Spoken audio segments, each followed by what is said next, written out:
नमस्कार, मी पूजा. दैनिक गोमंतकच्या इव्हिनिंग बुलेटिनमध्ये तुम्हा सर्वांचं स्वागत.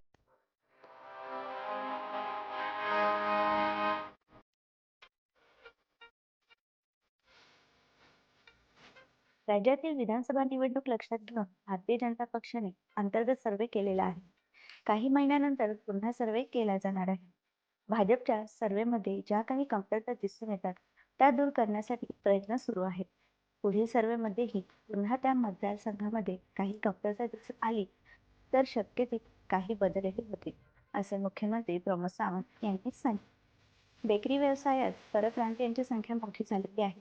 अवघे 10%च गोमंतकीय बेकरी व्यवसायात शिल्लक आहे. हा व्यवसाय गोवेकरांच्या हातात राहावा असे सरकारला वाटत असेल तर त्यांनी या पारंपरिक बेकऱ्यांना अनुदान द्यावे, अशी मागणी फर्नांडिस यांनी केली आहे. राष्ट्रवादीचे गोव्यातील एकमेव आमदार असलेले चर्चिल आलेम यांच्या कन्या मालांका आलेमा यांनी आपल्या प्रचाराला सुरुवात केली आहे.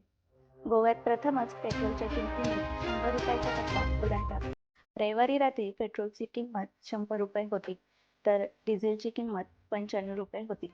तसेच स्पीड पेट्रोलची किंमत 103 रुपये होती.